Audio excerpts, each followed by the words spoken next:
Is a sitting member of Congress about to face federal prosecution for immigration fraud? The rumors have been swirling for years, whispered in the backrooms of Washington and debated on talk radio. But now, it's officially moved to the front burner of the federal government. Vice President JD Vance has just dropped a massive development, confirming that the Department of Justice is actively looking into whether Representative Ilhan Omar broke the law regarding her own immigration status. Before we continue, if you want to stay on top of everything happening in U.S. politics, hit that subscribe button right now and leave a like. It really helps this channel grow and ensures you don't miss the latest updates on these critical stories. For those who have been following the saga of Representative Ilhan Omar, the core of this investigation goes back to a set of allegations that have dogged her career since her rise to national prominence. The central claim involves a bizarre, long-standing allegation that Omar allegedly married a man who critics claim is her own brother as part of an immigration scheme to help him enter the United States. Omar has consistently and vehemently denied these claims, labeling them as bigoted lies and pointing the finger at Donald Trump, suggesting he is obsessed with her. She has stated repeatedly that these accusations are nothing more than a xenophobic attempt to discredit her work, especially given her background as a refugee from Somalia. However, the timeline of her personal life has always raised eyebrows among her political opponents. According to reports that have circulated for years, Omar arrived in the United States in 1995 as part of an asylum-granted family and became a naturalized citizen in 2000. In 2002, she entered into a religious marriage with Ahmed Abdissalam Hirsi, with whom she has children.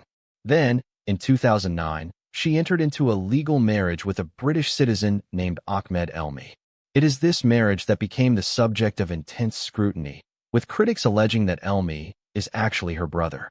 Despite being legally married to Elmi until 2017, reports indicate she maintained a religious union with Hirsi throughout that time.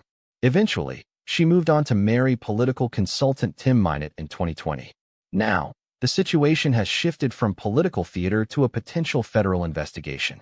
JD Vance, speaking to reporters, confirmed that the administration's anti-fraud task force, a group specifically established by President Trump to root out abuse within federal programs, is looking at the situation. Vance hasn't been shy about his stance on this. In a candid interview earlier this year with Benny Johnson, Vance revealed that he had actually spoken with White House immigration advisor Stephen Miller about potential legal avenues regarding the Congresswoman.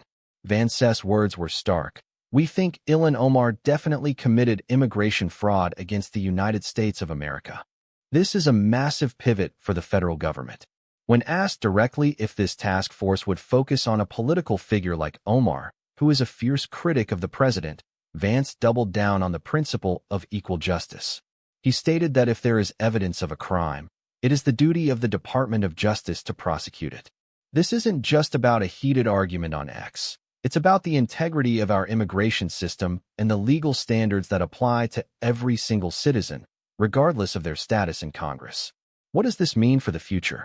If the DOJ finds evidence that supports these allegations, we could be looking at one of the biggest political scandals in modern American history. The implications are enormous. It would not only threaten Omar's seat in Congress, but could also force a national reckoning on how immigration laws are enforced for public officials.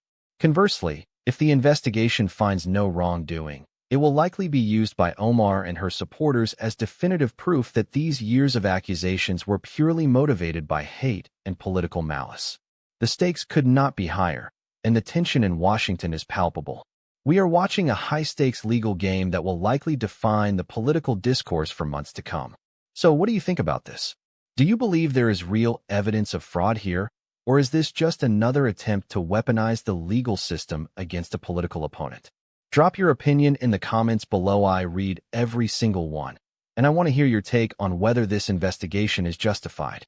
The truth often takes time to surface, but when it involves the federal government looking into a sitting lawmaker, you can be sure the fallout will be significant. As the DOJ proceeds with its review, we will be right here covering every single update. Thanks for watching, and stay tuned for more.